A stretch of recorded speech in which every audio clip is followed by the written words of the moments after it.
Hey guys, Schwab here with TMB. Excited to bring you another feature that we're going to offer on the message board here. This is called Droppin Dimes. If you're familiar with our podcast, Throwing Picks, this is the basketball version of that. Gambling doesn't stop when football's over, so we're going to hop right into basketball and not skip a beat. So Droppin Dimes, there's going to be a couple categories. Like Throwing Picks, you got our picks, and then you got your Bud Light pick of the week, and then you got your Patron shot of the week. So I got the same three type categories. I got the corner three. That's my three favorite lines of the day. And then I got from downtown. That's basically your half court heave that if it goes in, fantastic, but you're not really expecting to hit. It's usually going to be a good plus bet. And then your full court press. That's going to be a parlay of some sort, perhaps a round robin I'm looking at. But yeah, we're going to dig into that. And then there's three lines that I've kind of used over the years to be quite successful. The Citadel over. I know you guys are thinking Citadel and basketball and like, who's the Citadel? What they are is they are a team that doesn't play defense. Not even in the vocabulary. Don't even practice it. Not even sure they go down on that end of the floor. They might give up 100 points a game, every single game, and then they'll get enough shots up to get 75 themselves. So the over on those has hit a lot for us in the past years. You're going to look in a book. You're going to see a college basketball game. You're going to see lines of 130, 140, all over the place. You're going to scroll down and you see the Citadel. Against some random team. Doesn't matter who they're playing. It's probably going to be like 165. You're going to think that's a lot. Don't worry about it. It's going to hit. I've had over 170s, 160s hit in the middle of the second half multiple times with the Citadel. And I'm looking for that trend to continue. And Virginia under. They have obviously been known for their defense the last couple of years, and it's no secret. There's been a few games where, the team gets hot right away, puts up a bunch of points early first half, early second half, and you think the under's in play. That's when you look for a live bet. The under, it's always a successful bet with Virginia. Just something about their defense and the pack line defense, it just hasn't been figured out yet. And stops everyone. Always bet the under on Virginia. And then Creighton team total.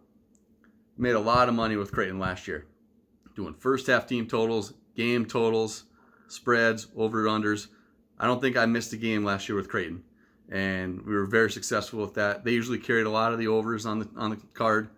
They would get to 80 points mid-second half, throw in the scrubs. All of a sudden, the other team's starting to, get a rhythm going. And all of a sudden, they win by 20, but it still covers the over quite handily. And I can't leave you guys without digging into one game. And for that, I'm got to have my one Bud Light for it. As you can see with the Kansas shirt on, this is going to be the Kansas-Gonzaga game. And to me, this could not be more of an even matchup on paper. They're both returning potential All-American guards, Marcus Garrett and Corey Kispert. They're both replacing very important big men with very talented new big men, David McCormick and Drew Timme. There were a few times last year I thought Drew Timme was the best player on the floor for Gonzaga, and he just wasn't relied upon the way that Petrusev was. So I think he's going to really step it up. And a lot of people are going to say this is Kispert's team, but I think it's Drew Timme's team.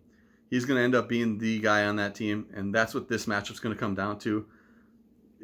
If David McCormick gets in foul trouble, Kansas could be in big trouble with Mitch Lightfoot as the only other big. Since Silvio De Sousa left the team, got kicked off the team it was a messy situation, but he's no longer there. So we got McCormick as the only big guy, and Mitch Lightfoot, who is the seventh-year redshirt senior, will be again next year.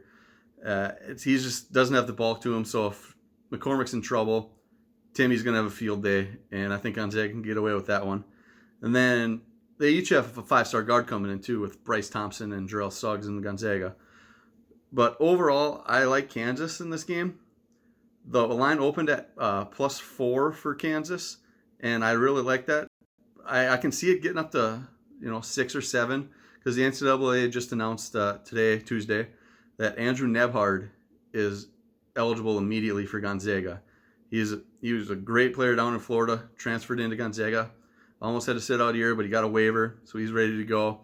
And I think that could push the line another point and a half, 2 points. But I still like Kansas at the +4. They have more depth. They got more length.